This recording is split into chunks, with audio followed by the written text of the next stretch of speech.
Then in 1 John chapter 2 verses 22 and 23, Und dann in 1. Johannes Kapitel 2, 21 bis 23, John gives us another mark of the spirit of Antichrist. gibt uns Johannes ein weiteres Kennzeichen. Another mark of the spirit of Antichrist. Gibt uns Johannes ein weiteres Kennzeichen des Antichristus. It denies the Father and the Son.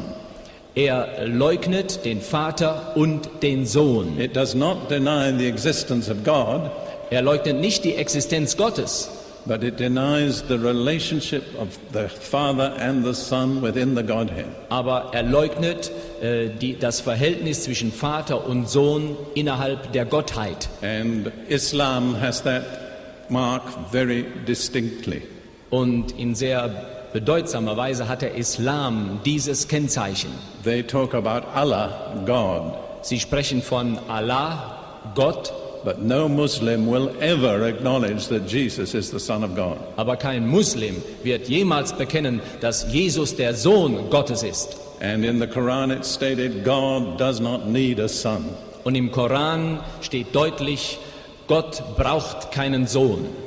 So many Western Christians go to the Middle East So viele Christen aus dem Westen kommen in den Mittleren Osten and they are easily deceived by Muslims. und sie werden sehr schnell von muslimischen Menschen getäuscht. Because a Muslim will say, I believe in Jesus Denn ein Muslim wird sagen, ich glaube an Jesus as a prophet, als ein Prophet, but not as the Son of God. aber nicht als der Sohn Gottes.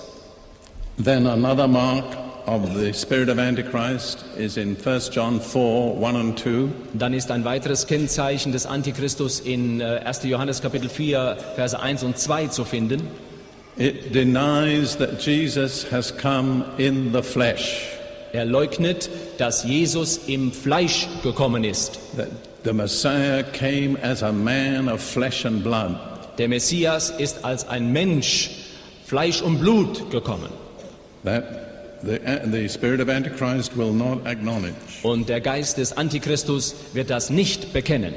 And then in 1 John chapter 4 verse 3, Und dann in 1. Johannes Kapitel 4, Vers 3, it just does not acknowledge who Jesus is. wird dieser Geist nicht bekennen wollen, wer Jesus ist. And it says, there came up a little horn which grew exceedingly great toward the south, toward the east, and toward the glorious land. Ein kleines Horn kam hervor, das wuchs gewaltig gegen Süden und Osten und gegen das schöne Land. So the Antichrist coming up extends his kingdom into three directions. Der aufkommende Antichristus dehnt also sein Reich in 3 Richtungen aus. Towards the south, Nach Süden, that's Egypt. das ist Ägypten. Toward the east, Nach dem Osten, that's Syria. das ist Syrien. Towards the Holy Land, that's Palestine. Nach dem Heiligen Land, das ist Palästina. Now, if he extends his kingdom in those directions, that's not where he started from. Wenn er nun sein Reich in diese Richtungen ausdehnt, dann hat er ja da nicht angefangen. So it must have been in one of the other two of the 4 kingdoms. So muss es in 2 von diesen 4 Reichen That sein. is Greece or In- Turkey. Weder Griechenland oder die Give the Türkei. modern names. Das sind also die modernen Namen heute. And probably it would be Turkey, Und wahrscheinlich wird es das Land Türkei sein. because that would extend towards Syria, Denn das würde sich nach Syrien hinstrecken, towards Palestine, nach Palästina and towards Egypt, und von da aus könnte man auch nach Ägypten and would weisen. take over the whole of the east end of the Mediterranean, Und der ganze östliche Teil des Mittelmeerraumes würde übernommen. which is the final scene of the drama. Und das ist die Endszene von diesem ganzen Drama. So, my conclusion, So ist meine Schlussfolgerung, that the little horn will emerge out of Pergamum, dass das kleine Horn aus Pergamus hervorbrechen wird. which is to say modern Turkey. Und das bedeutet die moderne Türkei.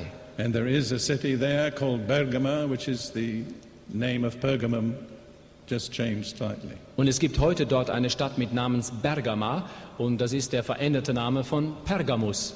And at one time after Alexander, Pergamum was a very important kingdom. Und zu einem bestimmten Zeitpunkt nach Alexander war Pergamus ein sehr bedeutsames Reich. It was only second to Alexandria as one of the main cities of the ancient world.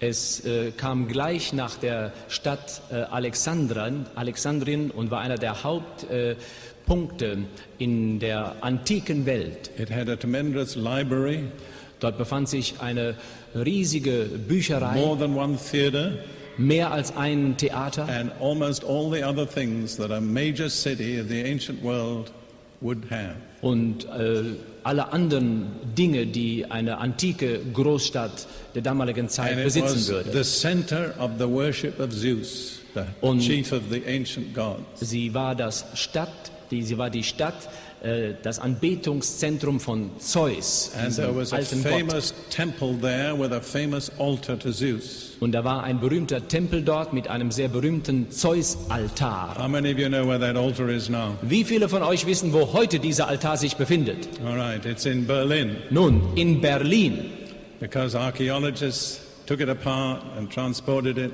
and set it up in a museum in Berlin. denn die Archäologen haben ihn in der Türkei zerlegt, nach Berlin transportiert und dort wieder aufgebaut. But Pergamum was also the center of emperor worship in the ancient world. Pergamus war aber auch das Zentrum der Kaiseranbetung in der antiken Welt. And in a sense, Zeus and the emperor are the two chief objects of worship from the ancient world. Und in der Tat sind der Gott Zeus und der jeweilige Kaiser die beiden Hauptanbetungsobjekte in der antiken Welt gewesen. So there is a spiritual background in Pergamum which has yet to be fully unfolded. So gibt es einen geistlichen Hintergrund in Pergamus, der immer noch ganz entfaltet werden muss. Now let me close with two statements. Ich möchte mit zwei Aussagen nun schließen. In Revelation chapter 2 and verse 13, In Offenbarung Kapitel 2, Vers 13, the Lord Jesus is speaking to the church in Pergamum, spricht der Herr Jesus zu der Gemeinde in Pergamus and he says, I know your works and where you live, where Satan's throne is. Er sagt, ich weiß, wo du wohnst, wo der Thron des Satans ist. So that's in Pergamum. Das ist in Pergamus.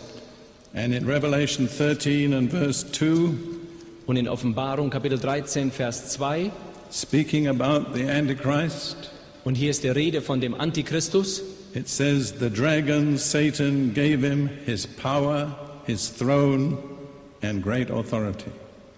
und der Drache gab ihm seine Kraft und seinen Thron und große Macht. According to the book of Revelation, the throne is in Pergamum.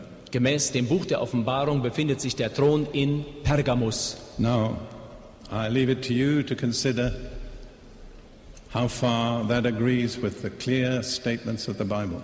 Ich überlasse es euch, inwieweit das ganz klar mit den klaren Aussagen der Bibel übereinstimmt.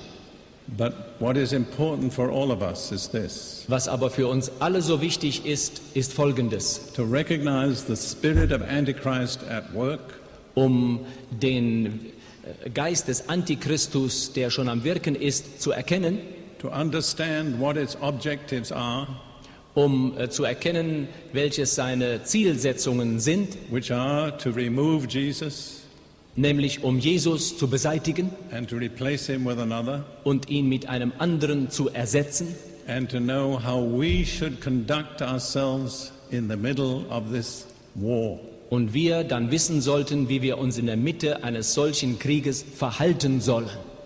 And one thing is important, Und eines ist dabei wichtig, that we recognize we're in a war.